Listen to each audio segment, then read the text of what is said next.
What is up, my dragonflies? Welcome back to another video. And I hope everyone's having an awesome, positive day. And I hope everyone been taking care of themselves, being well, and all that good stuff. Dragonflies, we're back with another video, Hood Nature. And I'll just say I appreciate you guys to the top, to the moon, to the galaxy. So much love. We're back with Hood Nature, aka Geographic.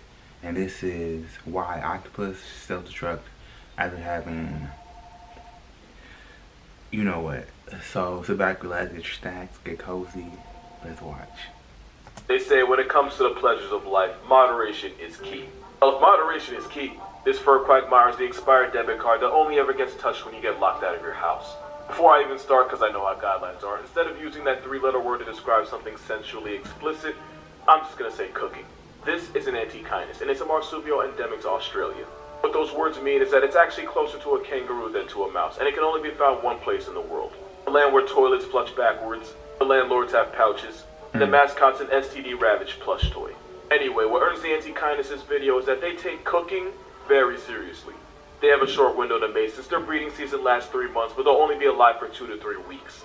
Which is why male antechinuses mature faster and are ready to go before breeding season actually starts. Also, they can maximize their time in the kitchen.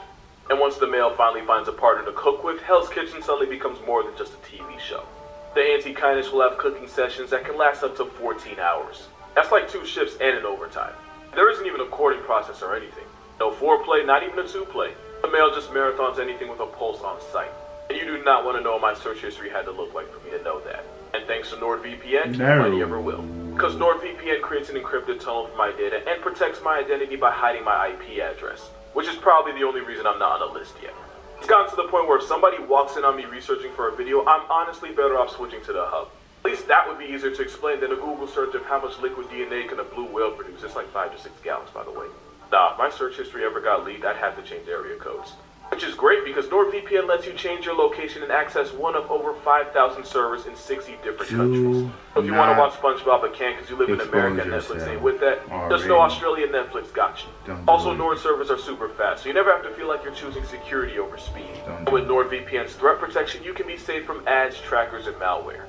So to protect your data from companies like and to get the most out of your streaming services, go to nordvpn.com/casualgeographic to cop a huge discount on a 2-year plan. And with Nord's 30-day money-back guarantee, it's basically risk-free. Meaning you can always pull out and nobody has to get hurt. Which is more than I can say for this guy. This Viagra gerbil goes on a binge where eating, sleeping, and drinking all take a backseat to the male's goal of multiplying without a calculator. And the male doesn't exactly limit himself to just one partner in the kitchen. Males are able to do this thanks to an increase of steroids in the blood that gives him the energy to cook for so long, while also fighting any other chefs that try to enter his kitchen. But these steroids also nerf the antechinus' immune system and can even lead to ulcers. In its simplest form, he literally screws himself over. And even though breeding season's 3 months, about 2 to 3 weeks into his cooking bender, the antechinus is already knocking on his creator's door. By this time, he's dehydrated, starving, probably sick, and his body's falling apart as the steroids in his blood now poison him. The constant high levels of testosterone means the stress hormone cortisol never gets shut off. Eventually, it reaches toxic levels that destroys the antechinus from the inside as it now bleeds out internally. Like a kid with allergies, the male literally dies for and by the nut. Also, this all happens before the antechinus is a year old. Meaning in about 1 trip around the sun, his future children will be experiencing post-acorn clarity in the past tense just like him. Now you're probably wondering how evolution didn't go ahead and patch this nonsense out. Well, 1, the antechinus already has a low lifespan, with males having an expiration date of about 11 months and females being lucky if they live long enough to see 2 birthdays. So it actually makes sense for the male to invest everything to knock up as many females as possible if he's going to be dead by the next season anyway. That way, he has a better chance of passing on his genes, even if it means he flatlines before Father's Day.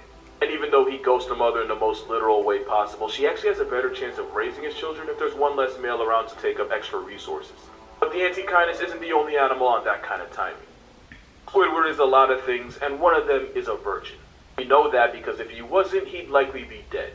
Male octopus have been recorded falling into a catatonic borderline in the neighborhood of dementia-like state shortly after mating.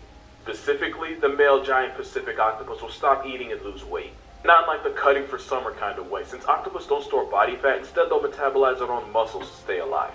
Without food, the he octopus is a perfect candidate for infection as his immune system folds on him just like his will to live. Often these males start having white lesions appear all over their body. The end game is the male either starves to death gets ripped apart by a predator, or gets factory reset by a fatal virus. Sometimes his date will cut out the middleman completely by hashtagging him herself by strangling him. And not in a fun way either. Speaking of the mother, once her nursery of eggs finally hatches, it won't be long before they both link up in the afterlife. And you would think pulling a hit and quit on life would be a great way to get your entire population subtracted by evolution, but there is a trade-off. The Antechinus and the Octopus are both semoparous. The SparkNotes version is semoparity means you get one chance to spread your seed and reproduce, and then it's curtains. You get one chance to do the most, and then you become a Facebook post. Semoparous animals have way more children, and with the parents all mass uninstalling after they're born, the next generation has less competition to deal with. Semoparity is why the Antechinus will literally get some and die trying. And why the male octopus has nothing to live for after he cashes in his V-card. They actually did this joke on TV, that's crazy. Some octopus can have up to 50,000 eggs, and they only really need 2 of them to live long enough to keep the cycle going. I mean, hell, Marlin started with 400 of them, only 1 made it to the credits, and we still call it a happy ending. Another advantage of semoparity is that the animals do have a shorter lifespan, but they can reproduce a lot faster. An octopus can be born on New Year's, have a midlife crisis in May, kids in August, and be a hashtag before Christmas. Now that's efficiency. And the octopus 3 years or older is just overachieving at that point. In comparison, a mother elephant can raise a baby for 10 years and have a clan of hyenas erase all that in 10 seconds if her back is turned. Speaking of which, on the other side we have iteroparous animals. It's sounding way too much like AP Environmental, but basically what you need to remember is K-selected species are animals like elephants, whales, and us. R-selected are the animals that live fast and expire young, like the Antechinus, octopus, and another good example is salmon. I showed this picture earlier for a reason. They go on a Hannah Baker mission that ends with half of them either starving, tapping out to an infection that the stress of the jihad causes, or just meeting the business end of a bear. The payoff is they can spawn and fertilize thousands of eggs before they exit stage left.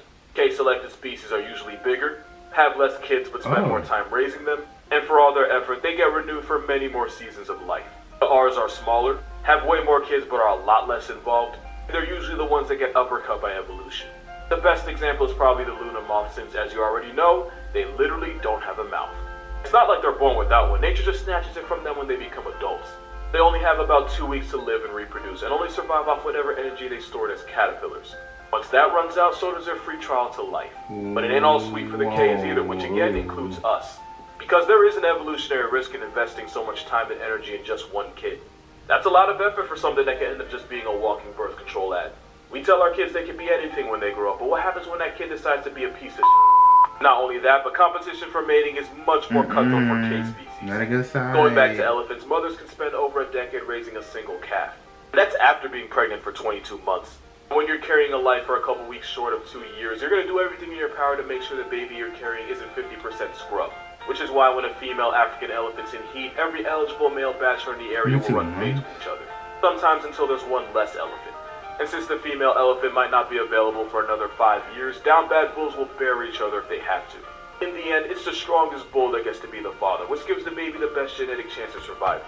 But it also means some males get blue-balled in the process. And probably red-pilled too. Long story short, whether you're a horny hamster, 12,000-pound white knight, or a cashier with a crotch worm for a nose, life is pain no matter what you are. But it's a little less painful when you're sponsored by NordVPN. Shout out to them again.